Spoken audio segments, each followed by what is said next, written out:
Hello, tudo bom? Aqui é o João. Hoje eu vou te ensinar a montar suas primeiras frases em inglês para você ver que não é difícil. E aí você vai ficar tipo, nossa, só isso? É, só isso. Então, vamos lá. Let's get started. Hoje a gente vai aprender a montar umas frasezinhas com a estrutura. Se você tem essa estrutura aqui, cara, sabe fazer qualquer coisa. Você sabe fazer isso, você sabe fazer qualquer coisa. O resto é só o resto, você só adiciona. Vamos lá. Começando, vamos dar uma olhada nos pronomes aqui. A gente tem I, que é eu, you, que é você ou vocês, por isso que ele aparece duas vezes. He, ele, she, ela, it, que é ele ou ela quando a gente está falando de um animal ou de uma coisa. Ou a gente também pode traduzir como isso, em alguns casos, não em todos. Aí depois a gente tem we, que somos nós, o you que repete, e por último a gente tem o they. Meu Deus, como é que fala isso? É they, é they, é they? No, they. Presta atenção, presta atenção. They. Estranho, muito estranho. Let's not deny it. Mas é isso aí. Vamos lá. Aí a gente tem alguns verbos aqui. A gente tem o verbo work. Work significa trabalhar. Sleep, dormir. Drink, beber. Travel, viajar, eat, comer e cook, que é cozinhar. Ah, João, mas por que que tem esse S ali de azul no final? Então, esse S ali no final, a gente vai usar somente quando a gente estiver falando do he, do she e do it. Alright, vamos lá. Se eu falo, por exemplo, eu trabalho, vai ficar I work, normal. Mas se eu estiver falando que ele trabalha, vai ficar he works. A gente tem que adicionar esse S. Por que que a gente tem que adicionar esse S? Porque a terceira pessoa no singular, a gente vai fazer isso. Alright? Alright. Sigamos. Vamos lá, vou montar umas frases aqui em português. Depois eu já vou dar a resposta delas em seguida. Mas vai prestando atenção aí. Começando, se eu falo, eu bebo. Alright, I drink. Você come. You eat. Eles trabalham. They work. Ela viaja. She travels. Ele cozinha. He cooks. E nós trabalhamos. We work. Alright.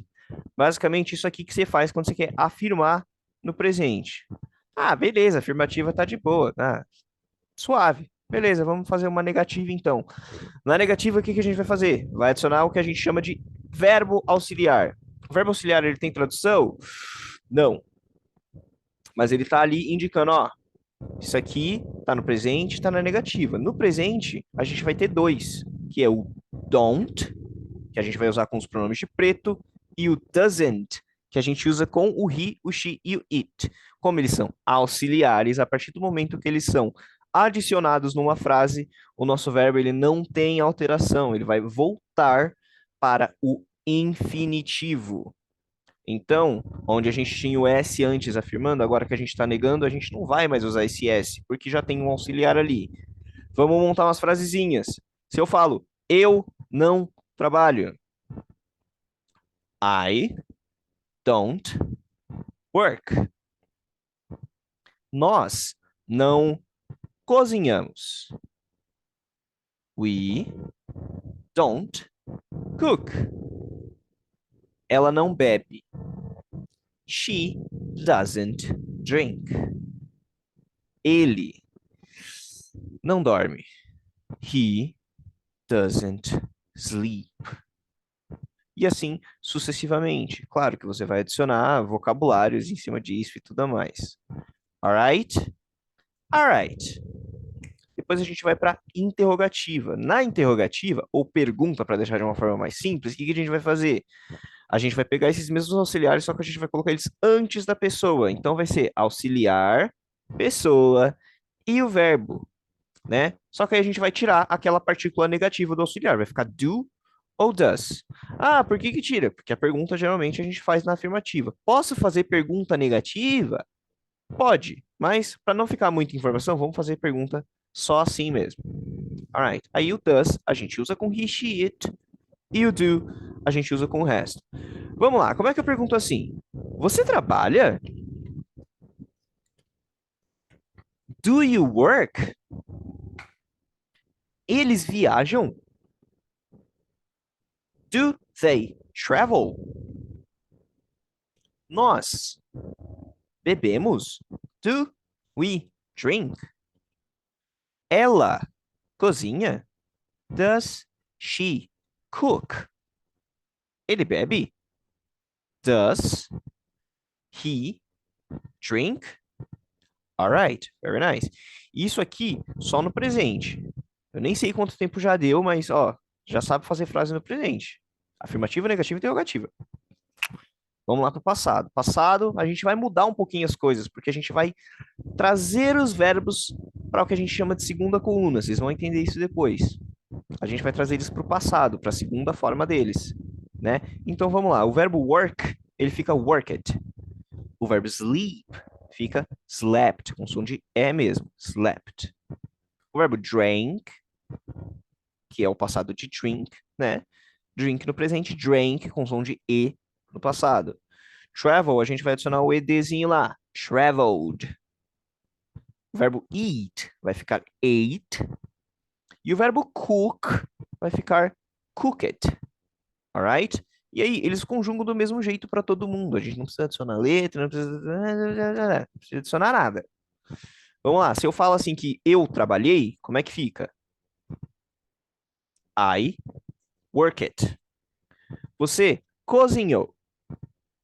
You cooked. Ela viajou, por exemplo. She traveled. Sem adição de S nem nada. Vocês beberam. You drank. E ele dormiu. He slept. Alright? Beleza. Montam as frases aí e vamos que vamos. Ok. Negativa no passado. Negativa no passado a gente vai usar um auxiliar só, que vai ser didn't. Vamos lá. De novo. Didn't. E aí é o mesmo esquema que eu estava explicando anteriormente. A partir do momento que você usa um auxiliar, você não muda o verbo. O verbo ele vai voltar ao normal. E aqui, o didn't, ele já está falando, ó, essa frase está no passado e está na negativa. Então, você vai conjugar esse verbo na hora de traduzir no passado.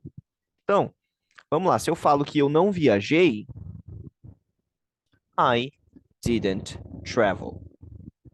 Ele não dormiu. He didn't sleep. Vocês não trabalharam. You didn't work. Ela não bebeu. She didn't drink. Ok? E assim você segue com todos os outros. Para a interrogativa, a gente vai inverter também, mesmo esquema que eu falei ainda agora. Inverte, tira a partícula negativa, faz a pergunta. Auxiliar, pessoa, verbo. Como é que eu pergunto assim? Ela viajou? Did she travel? Você cozinhou? Did you cook? Eu trabalhei? Did I work?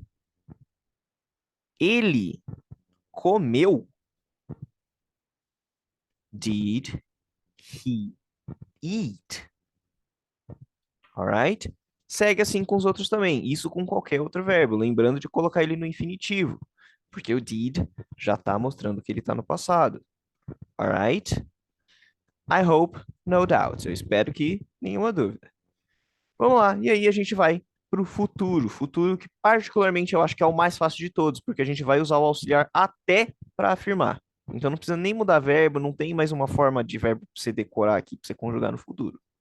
Pessoa, will e verbo. O will tem a tradução, ele não tem necessariamente uma tradução. É que em português a gente costuma falar, tipo, ah, eu vou fazer tal coisa quando a gente está querendo se referir a futuro. E por isso que a gente acaba dando essa tradução quando a gente está falando assim. Mas ele tem uma tradução exata? Tem não, tem não. Vamos lá, se eu falo que eu trabalharei, que eu vou trabalhar, eu falo I will work. Se eu falo que ela vai viajar, ou ela viajará, she will travel. Nós vamos comer. We will eat. Você vai dormir. You will sleep. Eles vão cozinhar. They will cook. Alright? Beleza, futuro afirmativo é só isso daqui. Se a gente quiser negá-lo, a gente vai mudar um pouquinho o will. A gente vai transformar ele em won't. Na negativa ele se transforma, ele fica won't. Aí, mesmo esquema. Se eu falo que eu não vou viajar, I won't travel. Ela não vai comer. She won't eat. Nós não vamos beber. We won't drink. Ele não vai dormir. He won't sleep. E eu não vou cozinhar. I won't cook. Alright. Simple. Easy peasy like a breezy. Né? Molezinha, mel na chupeta. Vamos lá. E aí a gente vai para as perguntas. Para perguntar, o que que a gente vai fazer? A gente inverte também. Coloca o will antes. Will, pessoa e o verbo. Vamos lá. Como é que eu pergunto assim? Você vai cozinhar? Will you cook? Will you cook? Ela vai viajar? Will she travel? Vocês vão dormir? Will you sleep? Eles vão trabalhar? Will they work? Alright? Ela vai comer? Will she eat? E assim sucessivamente. Alright, so we're done with that, né? Já deu, a gente viu presente, passado, futuro. A gente viu como afirma, como nega e como pergunta. Aí agora você vem e me diz: ai, mas inglês é difícil. Me diz onde que isso aqui é difícil, cara. Isso aqui não é difícil. Presta atenção, não. Cola comigo e você vai ver que o negócio não é difícil. Vai por mim. Hum, Mais fácil que isso aqui? Não, não tem como. Em português a gente tem que ver 60, trocentas formas da gente conjugar o verbo. Em inglês a gente vai ter essas daqui. Se você me disser que isso aqui é difícil, se você disser, não vou conseguir aprender. Cara, não não sei o que te falar, na moral. Mas é isso aí. De qualquer forma, espero que tenhas gostado, que tenhas curtido bastante. Compartilha com alguém que está enrolando para começar o inglês, para ele ver que não tem nada de difícil aqui. E vamos que vamos. Vejo você no próximo vídeo. E é nóis!